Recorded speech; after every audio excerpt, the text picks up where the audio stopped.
Because there are so many shows out there right now with you talking about your background when you're a little kid, you were getting out of your body, it wasn't very manageable, it was actually pretty horrible, kept mounting up to the point where you're just sick of the feeling of dying.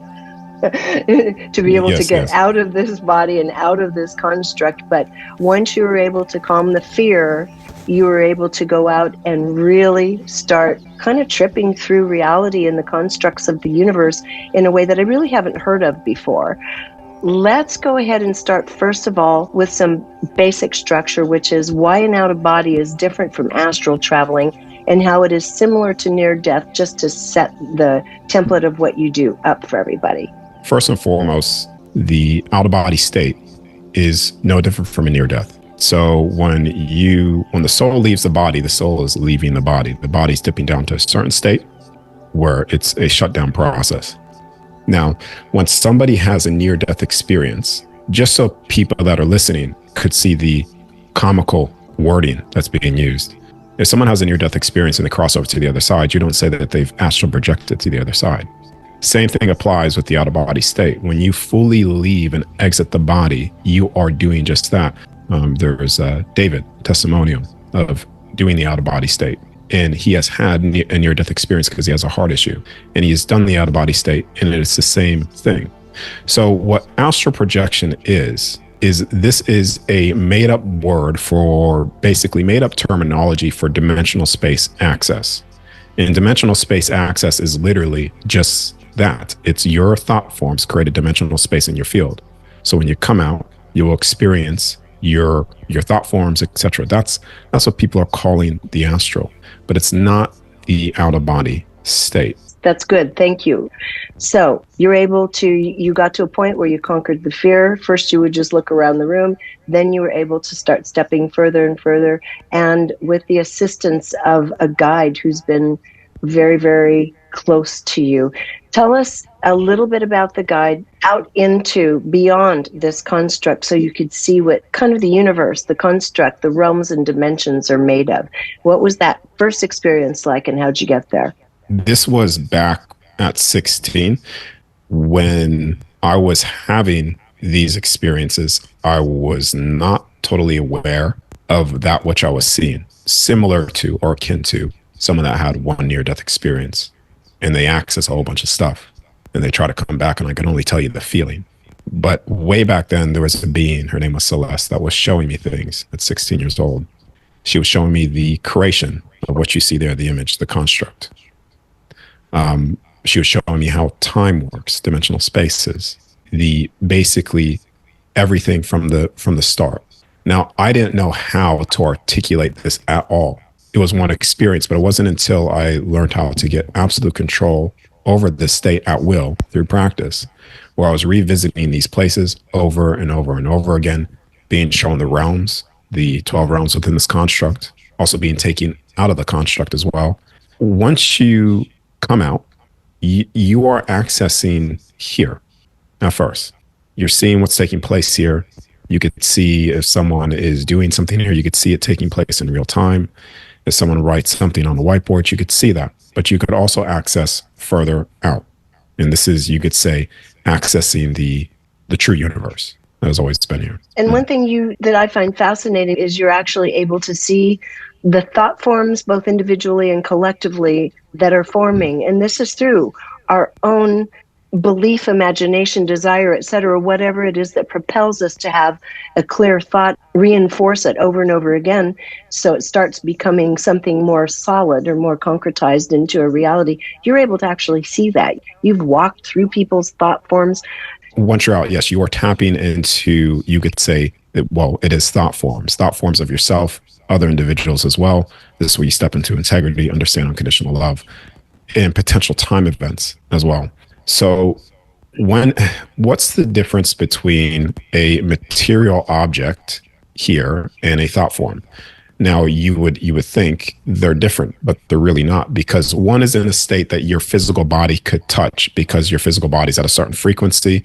Same with the material objects here in a certain frequency, so therefore you could interact with it. Now, thought forms are just as physical and just as real as what you're experiencing now, because once you come out of the body, you're accessing, it's just a change of the dial of frequency.